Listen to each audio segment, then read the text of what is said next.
Renegade Radio, tune in, don't be shy. With Frankie Slauson leading the ride. Monday nights, the airwaves come alive. With voices in the dark, like shadows they survive.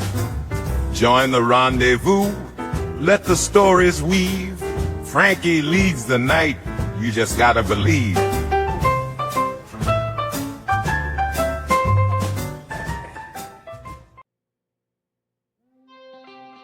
Winter in the Northland means no golf, right? Wrong. Looking to get in a round of golf in a climate-controlled winter oasis? Want to just whack some balls at the virtual driving range and work on your swing? Check out Albatross Indoor Golf Club in Grand Forks with more than 90 courses, range venues, and games including Pebble Beach, St. Andrews, TPC Sawgrass, and more. All on an incredibly accurate optical-based simulators from driving to putting. Play straight up. Team up for a scramble, play tournaments, or join the two-person Scramble League. It's fun for everyone, and all ages are welcome, too. Call or text 701-757-3220 to set up a tee time. Check out Albatross Indoor Golf Club at the Columbia Mall, your home for the best indoor golf experience around.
Renegade Radio, tune in, don't be shy.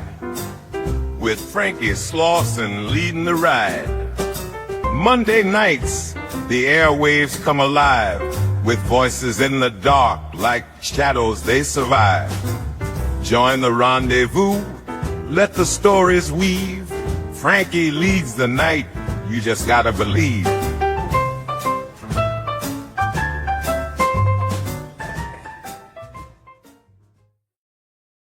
Okay. here we are. Hey, what's going on, Kenny? I'm good, man. How you doing? All right? I'm doing all right. I'm glad that we got to this whole thing figured out because I feel bad. Last week you guys were trying to get in, and what happened? Just nothing. Nothing happened. It just we couldn't get through. Oh, okay. That's Yeah. weird. That's weird. But we on now. Yeah, yeah. Well, I was just wondering because it's just like I don't know if it was like the bad stream link or something because everybody else got in that was supposed to. So Wow. weird, very weird. But hey, I'm happy you're back. You're here. I'm happy That's right. Mark rescheduled and like you said, here we are. So welcome to Renegade Radio. Well, a special Renegade Radio episode because we normally do a podcast that's separate from this. It's normally something that's like a separate show that like we were going to do last week originally, but now we're on a spring break, and so I'm kind of doing like solo interviews and stuff for a few weeks until we come back. Oh, good. So I figured, well, this would be perfect as a way to kind of kick everything off. So I think your son's trying to get in too now. I think he got in. Micah, anyway. Just don't see his camera, but I'm sure he's probably just getting ready.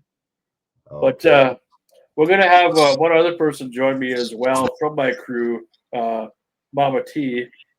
She is an old, she's a late girlfriend of the, you remember Little Bobby Hooley? Little Bobby in the Storm? Yeah. He was a personal friend of mine from Thief River Falls, Minnesota. He has a bar in McIntosh. Well, she used to run the bar with him before he passed away. Oh, So, okay. Yeah, because he told me stories about you and about how you guys used to when you guys were like good friends and Yeah, and I remember. Yeah, that's right. one of the Wow. one of the festivals, or maybe a couple festivals that you were part of around the area here, you came to his family's barn and played for a couple hours or whatever. Oh, yeah, man. We Yeah. used to make our rounds across the country. Now I'm kind of calling my own shots right now. Oh, that's good. That's good. And what's up, Micah? Nice to Hey, meet how's you it going? That's Good going to really meet you, well. man. Yeah, good. I'm glad everything's working out. I don't understand what was going on last week. You know why you guys couldn't get in, but I'm glad it's working out now. Maybe we just had too many people or something. I don't know. And Mama T is here as well. She's part of one of my crew members, the only female on the show. How's it That'd be a going? complete sausage fest, you know. All right. Well, boys in line. Yeah, absolutely. Well, we'll get this interview started here. I'll do a little introduction and then we'll kind of go from there.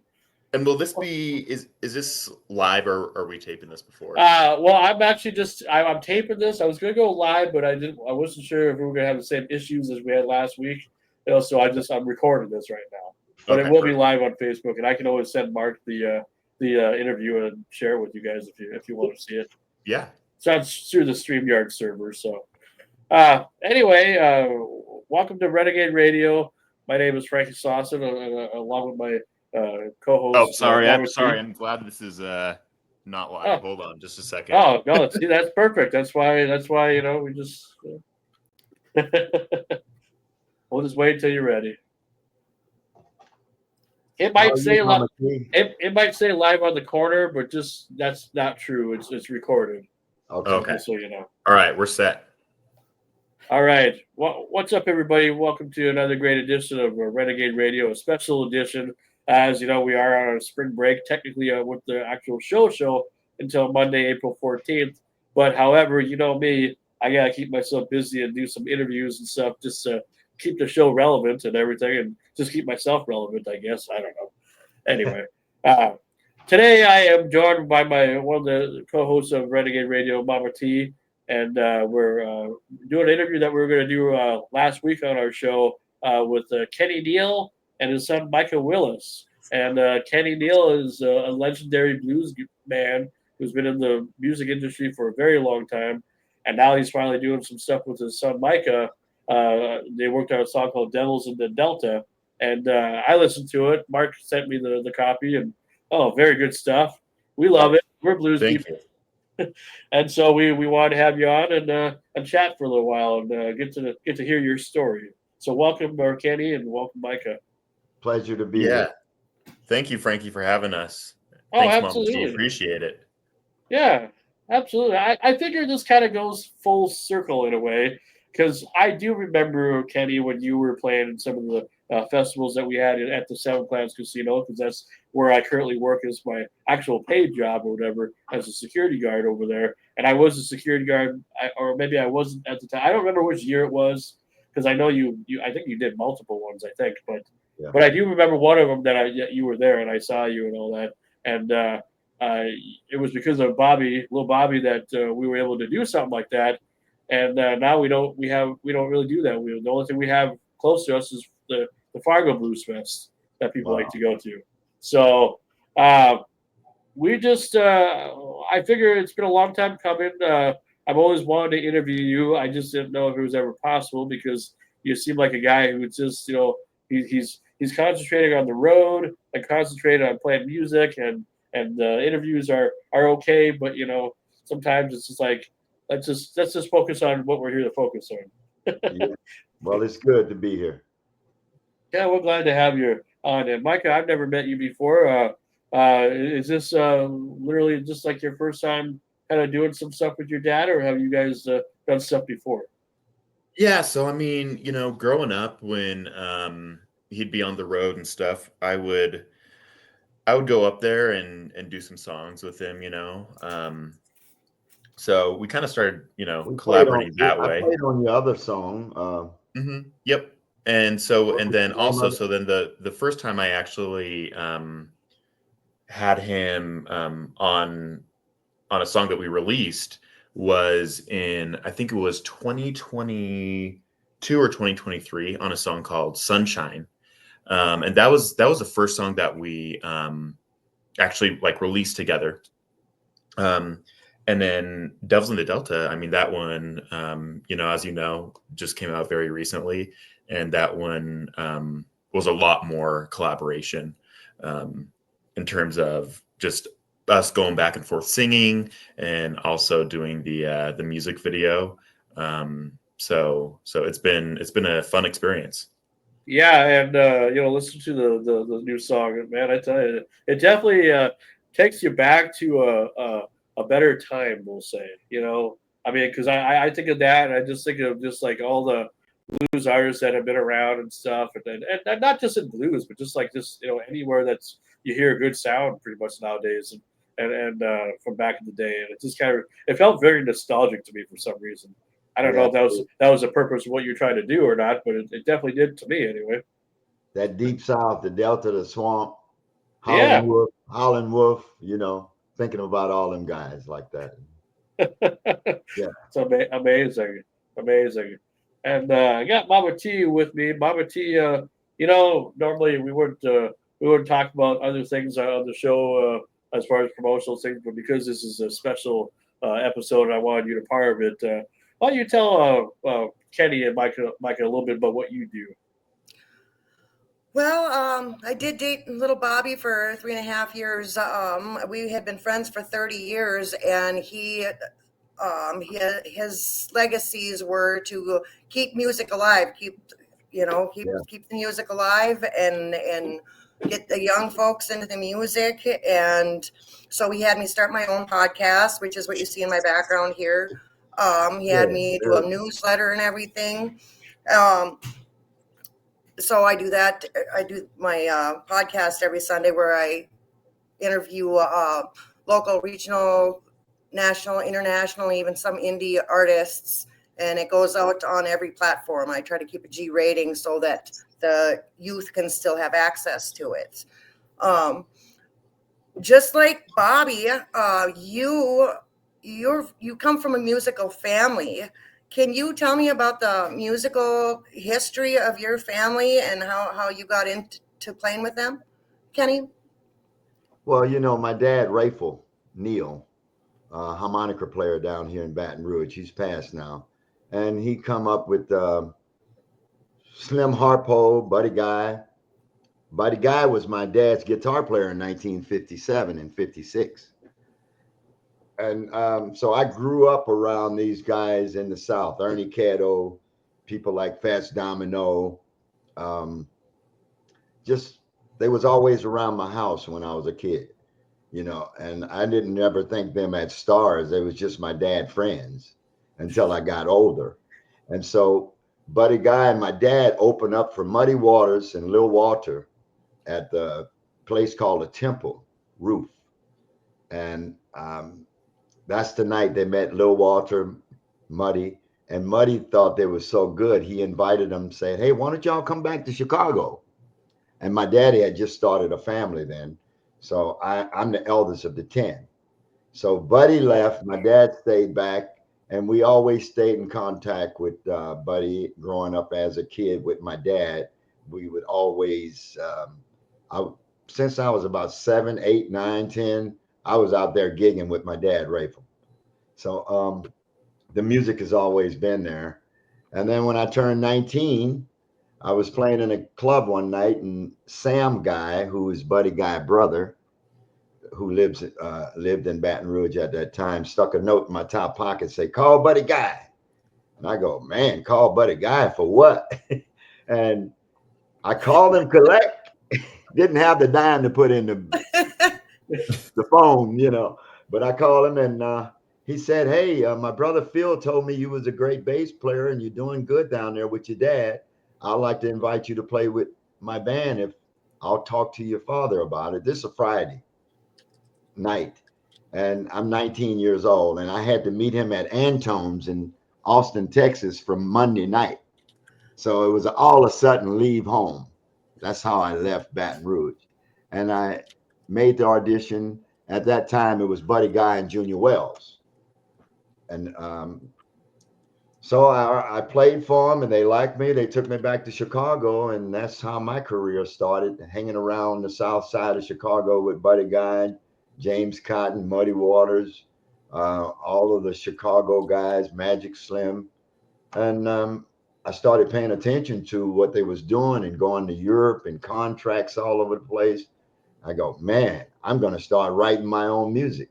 So I started writing my music and called woodshedding, and start looking for different record companies, and Alligator Records. I ended up on Alligator Records through that. Well, I started with a company called King Snake Records, was my first company, but we was growing so fast, Alligator came in, repackaged the same album, and called it Big News from Baton Rouge. So that's how I made my start. And I'm about 19 CDs later. Are you still with Alligator, or is that is there a No, I Cleopatra? did about seven albums for Alligator. No, I'm working with Verdict Records with my Okay. son. Yes. So, Mike, is that how it started for you too? Then all your dad's musician friends just hanging around the house, and you didn't know if they were famous. There definitely was a lot of that. And then I also kind of was experimenting with different instruments. I went to the symphony, when I was like 5. Actually, I think about 4. Playing the violin. Fell in love with the violin, Wow. and that was my first instrument. Then just kind of kept piling on the instruments, from keys and guitar, and then eventually trumpet for a while. And that's actually what I went to college for, studying commercial music. And I got my scholarship in trumpet. But I was also, a vocalist throughout that whole period of time. So I remember recording, my first songs per se on a little boom box with a tape recorder in it, and then I would have the CD player over about 3 or 4 feet away, and I would push play on that, and then push record on the tape recorder, and then get all close to the microphone and do my own stuff there. And then when I was about 14, I started playing with some kids, around town, and we ended up getting some really cool opportunities playing with, Victor Wooten and Gordon Goodwin, Steve Smith from Journey, just a lot of really great musicians. And later on, I became friends with them. Brandon Campbell from Neon Trees, he's a dear friend, and he has given me so much advice, along with the other musicians I met when I was in my teens. And then basically, I saved up enough money to record my first EP, and I was about 17 or 18 at the time, and we had booked a flight on, I guess, not a very trustworthy airline, because we were on our way to the airport and got a text that it was completely canceled, and it wasn't even like an international airport we were flying out of. It was just kind of a small little podunk one. So we're like, all right, what do we do? So we drove that night to Phoenix, and that's where I recorded my first EP, and it was a big learning experience because we were so young, we didn't really know what was going on, and then ever since then, it just kept rolling, and doing more gigs and putting out more music and albums. So that's kind of how my career started. I've got so many questions for you both, but thanks, Frankie, for giving me that great intro. Also, Buddy Guy, he's amazing. I got the chance to meet him a few times. I've got a bunch more questions for both of you, but I think Frankie better. Otherwise, I'm just going to keep on fangirling. It's gonna be a special edition of the Buzz here on Renegade Radio. Buddy Guy was here just over the weekend. Was he? Yeah, he was here at my place, and we honored Lil Walter up the road here in Marksville, where Lil Walter was born. So the Lieutenant Governor, Buddy Guy, Bobby Rush, myself, Billy Branch, we all went out and unveiled the plaque at his birthplace. Oh, that's so awesome. Yes. That is awesome. And that's the thing. Devils in the Delta. Yeah. No, see, that's what I like about the blues community. It's like, it doesn't matter who you are, what type of artist you are, what type of format you are, when it comes, or the genre that you pick, as far as the subgenre, we'll say, when it comes to the blues. You guys are just one big happy family. Big family, man. Yeah. Absolutely. I had a lot of fun with Bobby too. Yeah. So did I. So did I, but not that way. Just make it clear. All right, so because you and Bobby were friends and all that, and because Mama T, was his, final, woman, we'll just say that's what we call it in the blues industry. Well, that's what it said in the obituary. So let me ask you a question then, Kenny, because you probably have a lot of Bobby stories. Like, when did you guys first meet? When did that happen? Man, I don't know. I did so much. I can't even remember a lot of this stuff. After 40 some years on the road, but I remember coming through and enjoying the fest, and it was always great hospitality when I was there. Yeah. Oh yeah, and I bet you he fed you, and I bet you he never charged you for a drink. Made sure you were all messed up and had a place to sleep. My money wasn't all good. Yep, that's the way he was. Exactly. Oh, that's nice to hear, because Bob was so close to us and everything, and the way that he presented himself, on a professional level, I would definitely say. I mean, he really ranks up there, because I don't have a whole lot of musician friends. I mean, I do, but most of them are not around this area anyway. And Bob was one of those guys who I met in college in 2003. Big heart, from the day that you first meet him. Native American guy. I mean, just a guy who just cared about everything, and he always made you feel special. What was the time that you realized that that in your meetings anyway, or I don't know how often you guys got together or whatever, but what did you start realizing that maybe he was kind of going to be a really legit artist? Well, it's like the blues family, it was there, man. It was in the DNA, and you can feel that when it happens like that. We wouldn't just you know, it was open arms. Let's have a good time. Let's enjoy. And it wasn't like I was at a gig where I had to work and follow through with the right protocol. We just did our thing until it was time to get the gig. And that's when we had fun on stage and off after the gig. You Oh know, yeah, just definitely. just He a was good time, man. he was like that. Like as many of his gigs as I went to or witnessed just at the bar, like he could literally hop on the stage with anybody, and That's right. it was like he'd been playing with them his whole life.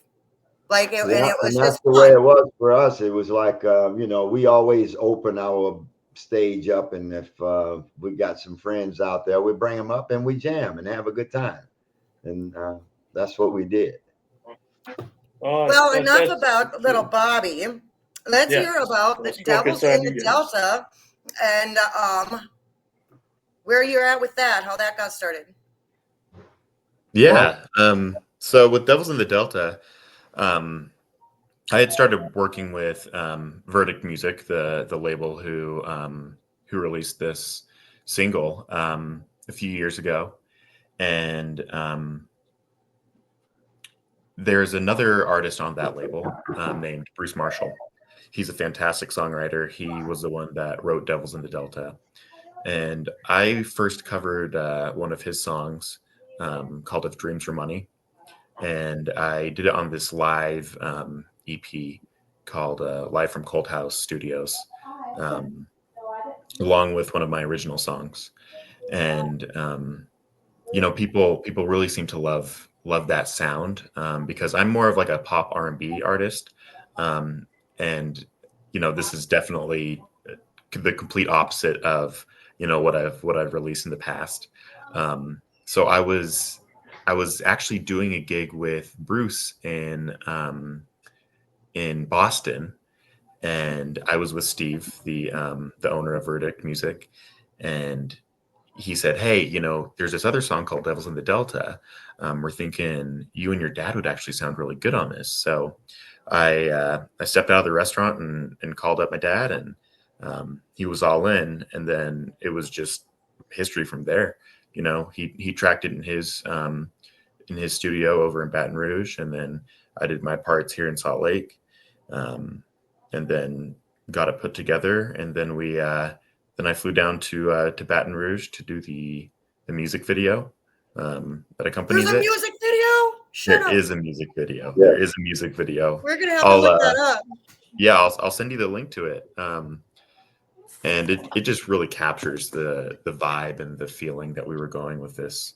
And there's like no better place than to film in Baton Rouge, because it was just so swampy and just so Oh yeah. muddy and everything. So yeah, it was awesome. Oh, it has to be a good feeling, and it's home. I mean, it's just like it gives you that sense of home and stuff. I mean, it's like, the swamps and stuff. And I've never been too far down south. I've been to Denver, Colorado. That's as far south as I've ever been. Okay. As far as that goes, as far as my travels, anyway. But I mean, you guys are traveling musicians, and I mean, what are some places that you really like to travel to, and what are some places that you kind of was like, I don't know if I want to do that one. Well, for myself, you know, I've been all over. I can't even think about where I've been. But it's like one of my favorite places is my birthplace, New Orleans. I love playing the jazz festival here every year because I get a chance to see all of my fans under one umbrella, you know, all over the world. And you know, I do Germany, France. I do a lot of France. Actually, in a couple of months, I'll be in Romania. I'll be over Wow. there doing the festival. I go to Turkey. Turkey has one of the biggest blues festivals in the world. I think it lasts for 42, 43 days. Wow. What? That's bigger Yeah. than Rawa. And I'm the only American band I think did it 3 times in a row. By the time they rotate around, it's take a long time. But Sure. I enjoy going all over because the blues lovers are almost the same. When you get there and you play your blues, they know the blues, and it's always feel like welcome home. So I don't have a place that I don't like to play. Do It's you like better than family reunions. Yeah. Do you feel like that the international waters they really appreciate you a little bit more than the USA waters? And I only ask that because sometimes certain solo artists or bands or whatever seems like even when they're like past their prime and they've had their moment or whatever, that no matter how many times they go overseas, they are still worshipped like they're the number one band or number one solo act that people want to see, and it's always internationally more than it is in the U.S. And I don't know why that is, but do you agree with that at all, or is it pretty much the same? Well, I agree with some of the artists. A lot of artists don't work the States as much, and they get most of their gigs outside of the States. So I think that's why they say they're more accepted in other countries. But hey, man, yesterday I had 10,000 people out there, and they gave me the Legendary Blues Award, and they honored me right in my own hometown. So that was pretty cool, and it's like, I mean, I have a great time in the US as well. So I can't really say they accept me better over there than here. The Netherlands really loves their blues, don't they? Yeah. What about you, Micah? Same thing with me. Is I've traveled all over and I haven't had a bad experience really. A lot of Mexico and Jamaica, Virgin Islands. I'm doing some stuff in Spain next month, and it's just I just enjoy it. I enjoy watching people connect. I do think that people outside of the U.S. They sometimes get a little more excited. So the crowds can be a little bit rowdier, but it's starting to get rowdy in Europe too now. What was that? Yeah. No, I say they start to get rowdy in Europe now. Yeah, in Europe they back in the day, when I used to go there with Buddy Guy and Junior Wells back in the late 70s, early 80s, they would sit through the whole show and wouldn't clap their hands. And then we thought that they didn't like us or something. But at the end, we would get a standing ovation and a big applause. And that's the way they treat it. I mean, because they didn't want to be rude and interrupt you. Yeah, no, they didn't want to interrupt us, but we didn't understand. We were like, man, damn, they don't even clap for you. But at the end, they showed the warm welcome, Thank you. Now, when going overseas, I'm sure the biggest challenge. I mean, I'm sure you got a team for all this, but like, imagine being by yourself and not understand, being able to say the language. I'm sure you got interpreters and all to help you get through the international tours. So because I can't imagine you're fluent in every language. I would say, sometimes, yeah, sometimes, but the English is pretty well all over. Okay. People can speak English. I wish they would have did that with us in school over here. And so it's easy to find somebody can speak. I did 8 countries in Africa, and I had a great tour and talked, and it was all good, man.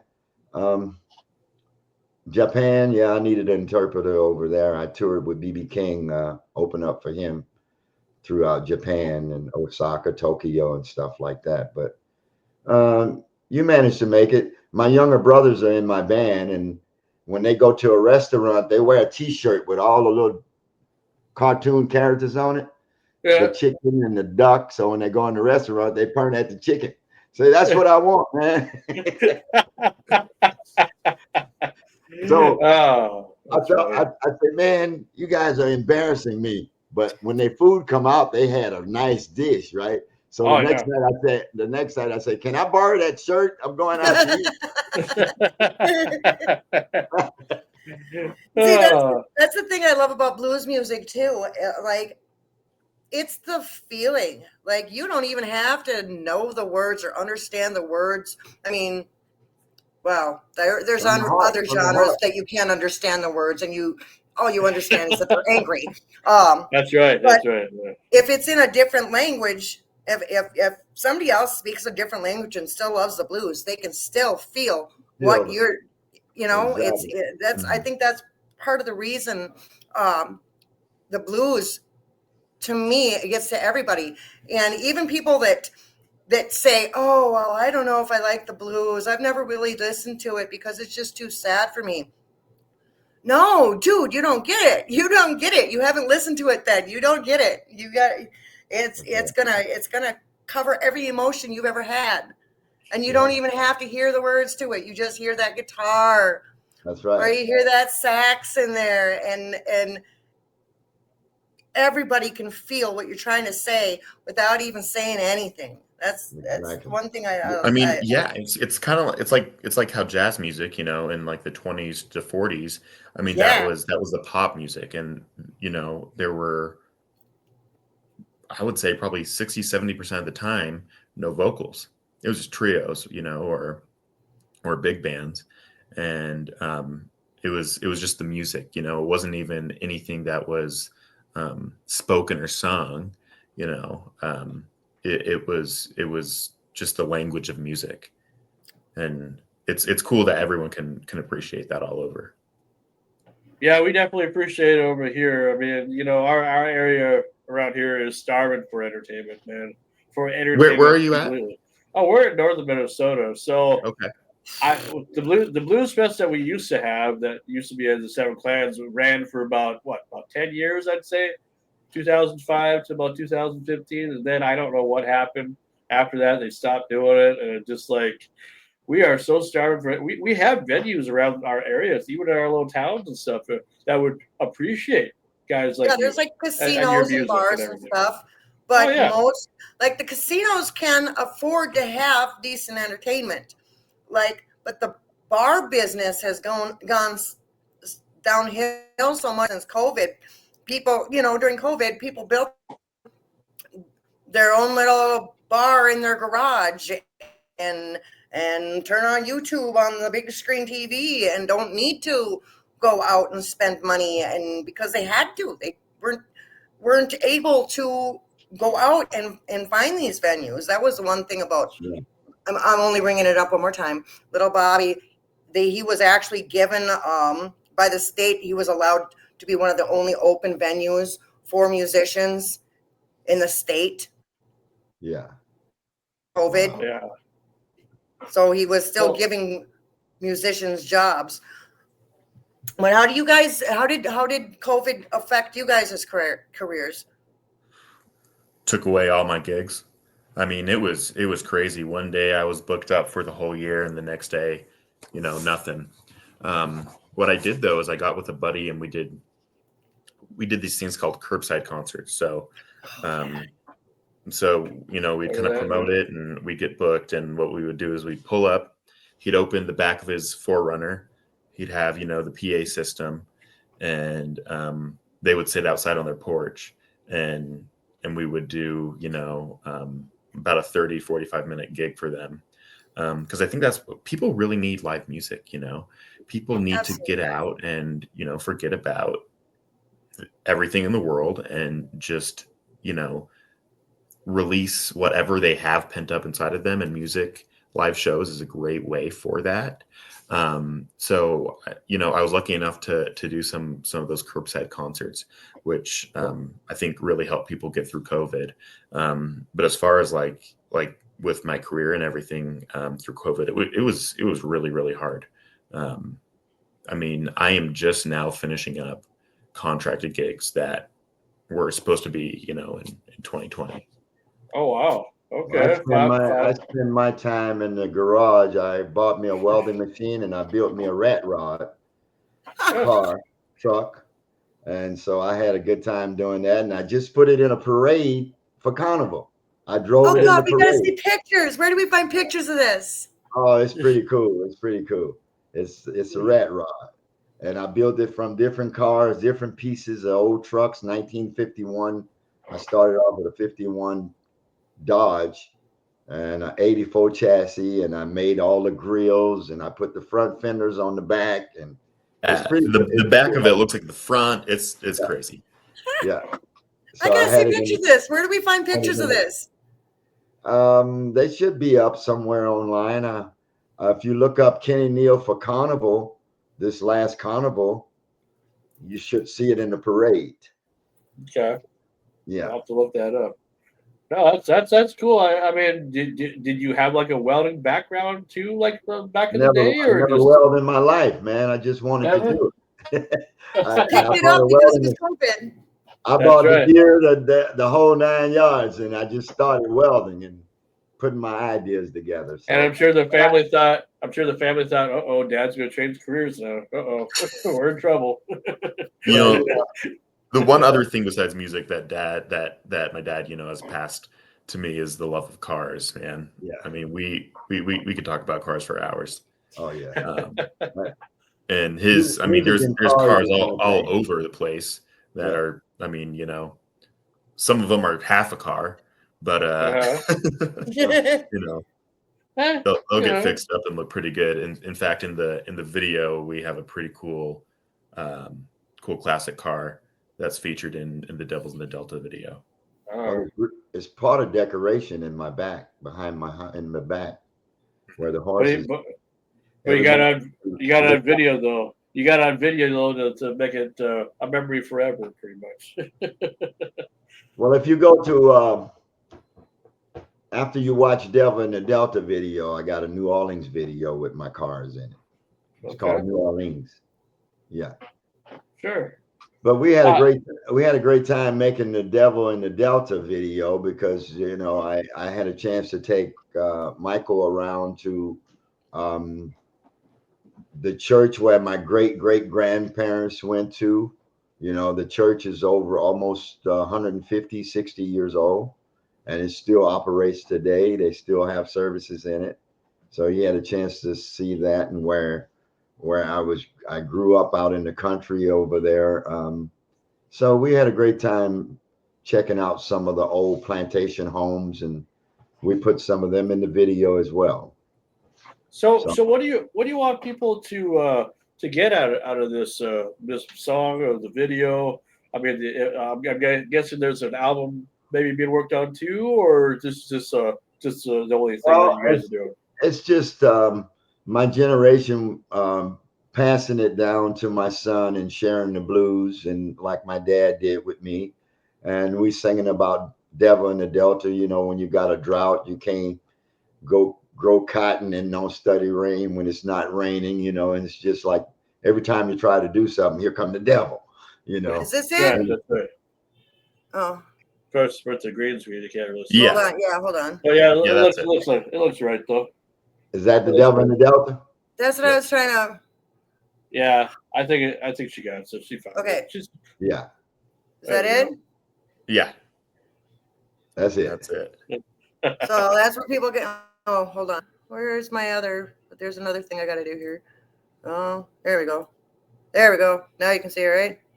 Yeah. Now people know where to find it. Got it. All right. Yeah. I wish y'all could- Yeah. Well, we appreciate having you guys on the show. We don't want to keep you too much longer. So, for anybody that wants to know more about your music or just about what you guys are working on, how can they do so? Well, I like to just say that I like to thank Verdict Records for being interested and keeping the blues alive and adding to, because they have different genres of music, and for them to want to pick up and do the blues, I'm very happy to be working with them as well, and having my son Michael introduce me to him was great. And I was like passing that torch over to Michael with the blues, Devil in the Delta video, and the song as well. So because it's important to keep that music alive as well, and pass it on to the younger generation. And my son, I mean, I'm very happy about that. I have a daughter. Her name is Sarita Neal, and she's going to have I produced that single as well, and it'll be out in a couple of months. So I'm just giving back to my next generation. Do you think there would be any like copyrights or anything if we tried to attach a Devils in the Delta video to the end of this show? Maybe Go for it. I would love I would love for you I'm to not play sure. it. I know there is sometimes like It where gets it's it gets posted, flagged, but where it gets as like, long but as we have your permission here on the show, if we Yeah. and we attach it to the end, when we get the flag, we Please can do. say the artist themselves Yeah. bring the show. We could do Yeah. that. I think also maybe to just in case is you can just copy the link and post it with the video. Yeah, That that's way, what we'll because do. then they don't have to go through the label and the legal headache. And Because when I upload this, I hate when I get flagged. That's why I try Yeah. to stay away from copyrighted stuff. Yeah. As much as I want to play it. I mean, we play like clips and stuff on the video, and sometimes they get Yeah. flagged, but it's like sometimes they don't. Sometimes they don't. So Exactly. And I don't mind when things get flagged because I recognize when I'm watching something, like if I'm watching a podcast or something, I'd rather see the clip than have to click on a link. yeah, And that's as soon true. as I start seeing that clip, I'm like, oh yeah, I want to see the rest of that, Yeah. Yeah. Yeah. Well, Instead anyway, of having to go to the work, people are lazy. Mama T is so bougie sometimes. She has her own butler. This is only fermented grape juice. I didn't say I didn't say boozy. I said bougie. They're like I know. lives a lavish lifestyle. There, I've heard that word before. Anyway, well, anyway, you guys, Micah and Kenny, thank you for being on the show. I appreciate you guys. Mama And T. thank Keep you, the good Mark, work. for absolutely. And we hope nothing but success for you. And if you guys ever do come down to Fargo, at least we'll try to get you again, or try to do something with you guys because in person, because I think you'd be Fargo fun Blues Fest. Yeah, I That's think right. you'd be fun to That'd be have. awesome. All right. Well, we The last appreciate time I you. was Thank you all so there, much for having us. State- Really appreciate State it. Fair. Thanks I for played being at here, State Micah. Fair. Thanks for being here, Kenny. All right. Thank you. All right. Y'all have a good day. Yeah, you too there. All right, Bye-bye. Mike. Hold on one sec. Don't leave it. Oh, okay. All right, everybody. That was Kenny Neal and Micah Willis and their song "Devils in the Delta." Thank you, Mark Kushi, for helping me out with this, and we'll see you next time for another great interview right here on Facebook.